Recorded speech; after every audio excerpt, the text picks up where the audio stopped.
further ado, let's move into how do you stay long-term in France, and let's look at a bit more how you actually can stay over 90 days. Well, over 90 days, you have to get a visa first, and then a residency permit.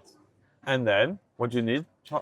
Well, after the residency permit, yeah, so you first will start with your visa, you've got 12 months, and then your temporary residency permit, and then eventually you could renew that to a multi-year one. The good thing about retiring in France is if you are over 65 years old, there's actually no language requirement that's going to be needed for the multi-year residency. Or the only case you would actually ever need to have a language requirement is actually if you're applying for citizenship, which you can do after 5 years. Which makes sense. Yeah, which does make sense. And of course, learning the language is going to be part of integrating in general. Cool. So you're here, you're on your visa. Yeah. The next stage is your part. Taxes.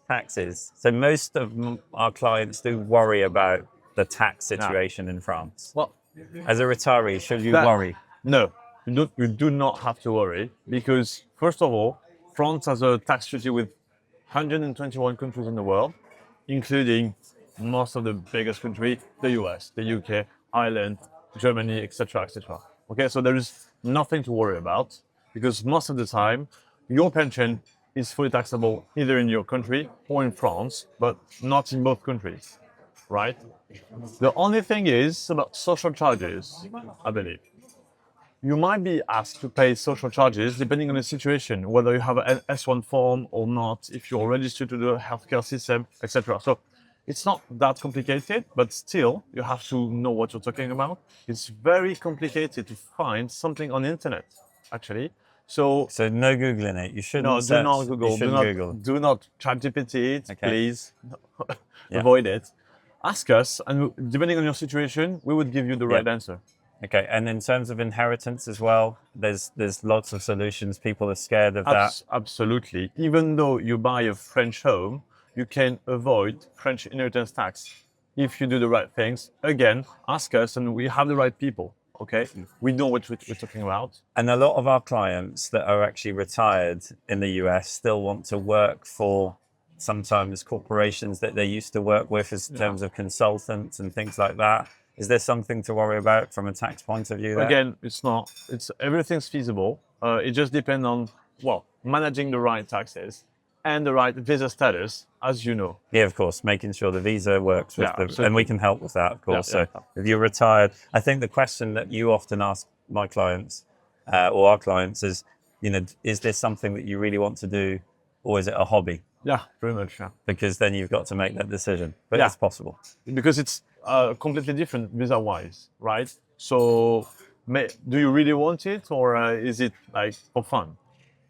And that's the taxes, and of course we can help with that. But the one last point that I think people really want to talk about in general is healthcare. So how does the healthcare system work in France? Is it good? Is there private healthcare? Well, how does that compare? It's still very good, I believe, you can say. It's mandatory at some point to be registered. Yeah. Right. So it's and how does that work with the social charges in France and America? That's the thing.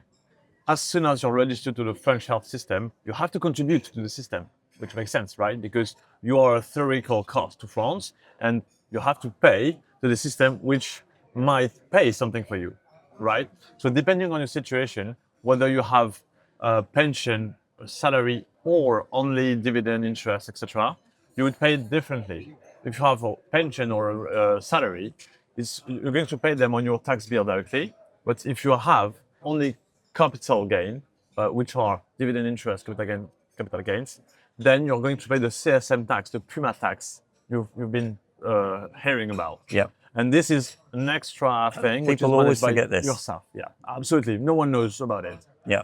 No one knows. But trust me. We do, though. We do. We know. And this is something which is happening because there is a big loss for the French government. They don't ask for it.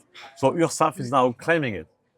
So do take this into account once you're doing your math. I think what most people always say to me is that even though they're going to have to pay that, it'll be far less than what they were paying in the USA. Absolutely. With probably a better level of care. Absolutely. That's okay. That for US people. That's all we need to know.